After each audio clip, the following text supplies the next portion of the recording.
केंद्र सरकार ने सुप्रीम कोर्ट में एक याचिका का विरोध किया है। इस याचिका में रिजर्व कैटेगरी में इनकम के आधार पर सब कोटा देने की मांग की गई थी। सरकार का कहना है कि शेड्यूल्ड कास्ट यानी एससी, शेड्यूल्ड ट्राइब और अन्य पिछड़े वर्गों यानी ओबीसीज के लिए आरक्षण का आधार सामाजिक और शैक्षणिक पिछड़ापन है। इसे बदलकर सिर्फ आर्थिक आधार नहीं किया जा सकता है। लाइव लॉ की रिपोर्ट के मुताबिक वकील अश्विनी उपाध्याय और कुछ संगठनों जैसे समता आंदोलन समिति ने सुप्रीम कोर्ट में एक याचिका दायर की थी। इसमें मांग की गई थी कि एससी, एसटी और ओबीसी वर्गों के अंदर भी इनकम के हिसाब से अलग से कोटा बना दिया जाए, यानी इन जातियों में जो ज्यादा गरीब है उन्हें पहले आरक्षण मिले। सरकार ने सोशल जस्टिस यानी सामाजिक न्याय और मिनिस्ट्री ऑफ एम्पावरमेंट के जरिए कोर्ट में अपना जवाबी एफिडेविट दिया है। सरकार ने इस मांग का विरोध करते हुए कोर्ट के सामने दो मुख्य तर्क रखे हैं। पहला तर्क ये कि देश की आरक्षण नीति में बदलाव करना या ये तय करना कि आरक्षण किसे और कैसे मिलेगा, ये काम संसद और सरकार का है। ये कोई कानूनी विवाद नहीं है बल्कि पॉलिसी का मामला है।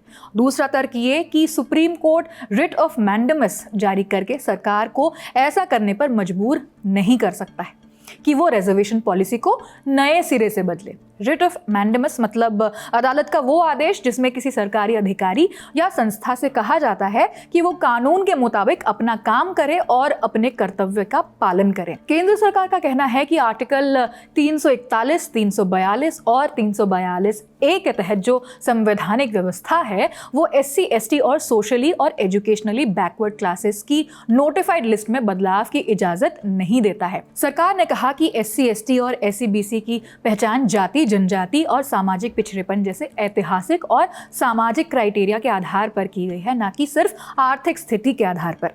केंद्र सरकार ने एससी और एसटी के लिए क्रीमी लेयर का नियम लागू करने का भी विरोध किया है। सरकार का तर्क है कि सुप्रीम कोर्ट के पुराने फैसलों में भी ये नियम हमेशा सिर्फ अन्य पिछड़े वर्ग यानी ओबीसी तक ही सीमित रखा गया है। केंद्र सरकार ने सुप्रीम कोर्ट के इंदिरा सहनी, ईवी चिन्नैया, एम नागराज और अशोक कुमार ठाकुर मामलों के फैसलों का हवाला दिया। सरकार ने कहा कि क्रीमी लेयर का सिद्धांत अब तक सिर्फ ओबीसी आरक्षण के लिए ही लागू माना गया है, एससी और एसटी पर नहीं। सरकार ने यह भी कहा कि इंदिरा साहनी फैसले में सुप्रीम कोर्ट ने साफ कहा था कि अगर सिर्फ आर्थिक रूप से बेहतर होने के आधार पर लोगों को आरक्षण से बाहर किया जाएगा तो सामाजिक पिछड़ेपन की मूल अवधारणा कमजोर पड़ जाएगी। और ये चर्चा भी अदालत ने सिर्फ ओबीसी आरक्षण के संदर्भ में की थी, एससी और एसटी के लिए नहीं। अब जानते हैं कि ये पूरा विवाद शुरू कहां से हुआ।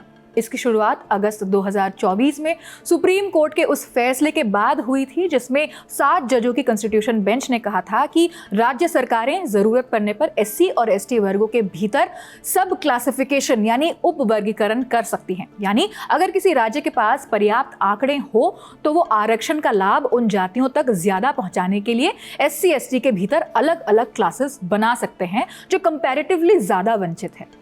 इसी फैसले में कुछ जजों ने अपने अलग अलग मत में एससी और एसटी के भीतर क्रीमी लेयर पर भी विचार करने की बात कही थी। हालांकि ये अदालत का मैंडेटरी इंस्ट्रक्शन नहीं था। इसके बाद ही इनकम के आधार पर सब कोटा और एससी, एसटी में क्रीमी लेयर लागू करने की मांग को लेकर अलग अलग याचिकाएं सुप्रीम कोर्ट पहुंची। अब केंद्र सरकार ने इन्हीं मांगों का विरोध करते हुए अपना जवाब दाखिल किया है। केंद्र सरकार ने सुप्रीम कोर्ट से इन याचिकाओं को खारिज करने की अपील की है। इन मामलों की सुनवाई अब 18 अगस्त को होगी। इस खबर में इतना ही। जानकारी जुटाकर खबर लिखी है मेरे साथी अर्पित कटियार ने। मैं हूं आकांक्षा गोगोई, कैमरे के पीछे राहुल है। आप देखते रहिए लल्लन टॉप। शुक्रिया।